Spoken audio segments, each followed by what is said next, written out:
Great Gatsby, Chapter 2, Summary. Halfway between West Egg and New York City sprawls a desolate plain, a gray valley where New York's ashes are dumped. The men who live here work at shoveling up the ashes.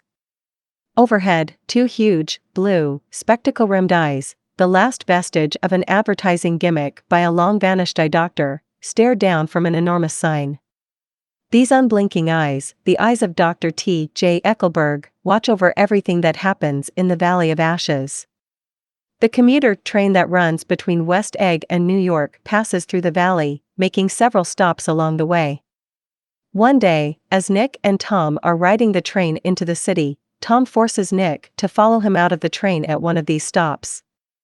Tom leads Nick to George Wilson's garage, which sits on the edge of the Valley of Ashes. Tom's lover Myrtle is Wilson's wife. Wilson is a lifeless yet handsome man, colored gray by the ashes in the air. In contrast, Myrtle has a kind of desperate vitality. She strikes Nick as sensuous, despite her stocky figure. Tom taunts Wilson and then orders Myrtle to follow him to the train. Tom takes Nick and Myrtle to New York City, to the Morningside Heights apartment he keeps for his affair. Here they have an impromptu party with Myrtle's sister, Catherine, and a couple named McKee. Catherine has bright red hair, wears a great deal of makeup, and tells Nick that she has heard that Jay Gatsby is the nephew or cousin of Kaiser Wilhelm, the ruler of Germany during World War I. The McKees, who live downstairs, are a horrid couple. Mr. McKee is pale and feminine, and Mrs. McKee is shrill. The group proceeds to drink excessively. Nick claims that he got drunk for only the second time in his life at this party.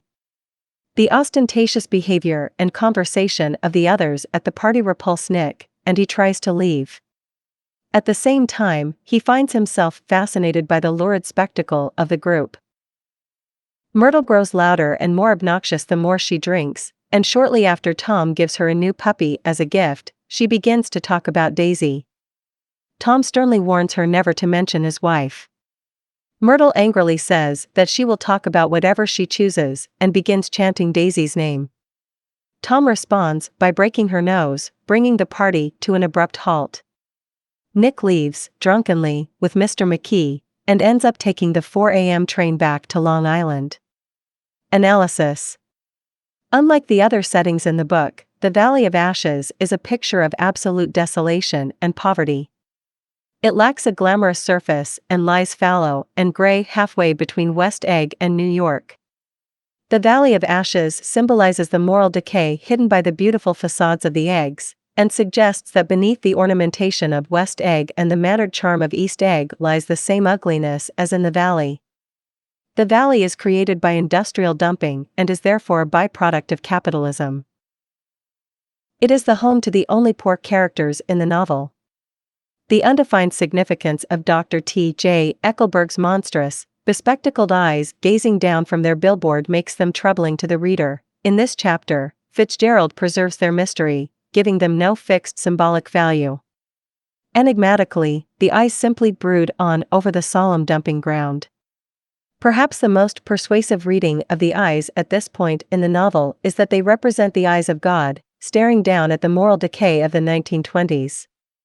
The faded paint of the eyes can be seen as symbolizing the extent to which humanity has lost its connection to God. This reading, however, is merely suggested by the arrangement of the novel's symbols. Nick does not directly explain the symbol in this way, leaving the reader to interpret it. The fourth and final setting of the novel, New York City, is in every way the opposite of the Valley of Ashes. It is loud, garish, abundant, and glittering. To Nick, New York is simultaneously fascinating and repulsive, thrillingly fast-paced and dazzling to look at but lacking a moral center. While Tom is forced to keep his affair with Myrtle relatively discreet in the Valley of the Ashes, in New York he can appear with her in public, even among his acquaintances, without causing a scandal. Even Nick, despite being Daisy's cousin, seems not to mind that Tom parades his infidelity in public. The sequence of events leading up to and occurring at the party define and contrast the various characters in The Great Gatsby. Nick's reserved nature and indecisiveness show in the fact that though he feels morally repelled by the vulgarity and tastelessness of the party, he is too fascinated by it to leave. This contradiction suggests the ambivalence that he feels toward the Buchanans, Gatsby, and the East Coast in general. The party also underscores Tom's hypocrisy and lack of restraint. He feels no guilt for betraying Daisy with Myrtle, but he feels compelled to keep Myrtle in her place. Tom emerges in this section as a boorish bully who uses his social status and physical strength to dominate those around him. He subtly taunts Wilson while having an affair with his wife, experiences no guilt for his immoral behavior, and does not hesitate to lash out violently in order to preserve his authority over Myrtle. Wilson stands in stark contrast, a handsome and morally upright man who lacks money, privilege, and vitality. Fitzgerald also uses the party scene to continue building an aura of mystery and excitement around Gatsby, who is yet to make a full appearance in the novel.